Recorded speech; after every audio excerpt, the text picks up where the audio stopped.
ये एक ऐसा इंसानी मॉडिफिकेशन एक्सपेरिमेंट था जिसकी सक्सेस रेट लगभग 0 थी। बिना किसी बेहोशी की दवा के वीर को सहना पड़ा ऐसा दर्द जो आम इंसान सोच भी नहीं सकता। उसकी बॉडी में दर्जनों जलते हुए स्टील नीडल्स चुभाए गए और जैसे जैसे एडमेंटियम उसकी हड्डियों में समा रहा था, वो दर्द उसे झटके दे रहा था और उसका हार्ट रेट तेजी से बढ़ रहा था। लेकिन फिर भी वो दांत भींचकर उस तकलीफ को चुपचाप झेलता रहा।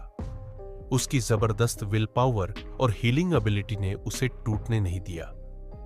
प्रोजेक्ट हेड कर्नल शत्रुघ्न ने तुरंत अपने असिस्टेंट को प्रेशर कंट्रोल करने को कहा, लेकिन जब मेटल ठंडा होकर जमने लगा, वीर का हार्ट रेट अचानक 0 हो गया, जैसे सब कुछ खत्म हो गया हो।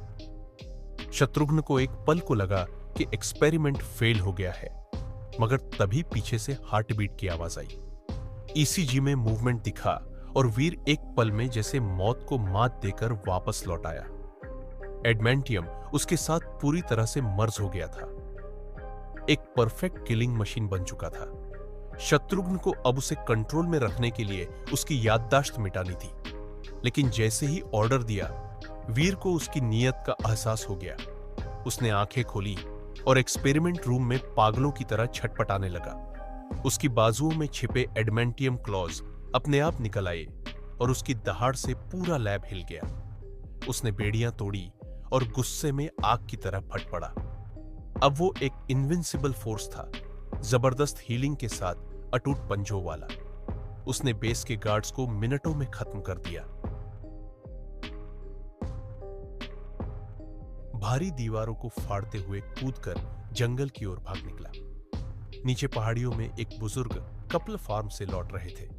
तभी एक बिना कपड़ों का मसल्स से भरा आदमी अचानक उनकी गाड़ी के सामने आया। वो जल्दी से खेत की बाड़ लांघकर एक गोदाम में छिप गया। बुजुर्ग ने राइफल उठाकर देखा तो पाया कि वो नुकसान नहीं पहुंचाना चाहता। उन्होंने उसे दवाई दी और रहने दिया। लेकिन वीर यानी रोहन की किस्मत हमेशा धोखा देती रही। उसके बचपन में उसने देखा था कि उसके पिता को घर के माली ने गोली मार दी। गुस्से में उसकी बॉडी में छिपी सुपर पावर एक्टिवेट हो गई। उसके हाथ की हड्डियों से 6 शार्प ब्लेड्स बाहर निकल आए। दर्द से तड़पते हुए रोहन ने माली को मार दिया, लेकिन मरते वक्त वो बता गया कि वही उसका असली बाप था। सच्चाई से हिल चुका रोहन घर से भाग गया। उसका बड़ा भाई विक्रम साबरटूथ उसके पीछे भागा और उसे समझाकर साथ ले गया। दोनों भाई सिविल वॉर, दोनों वर्ल्ड वॉर और फिर वियतनाम वॉर तक लड़े।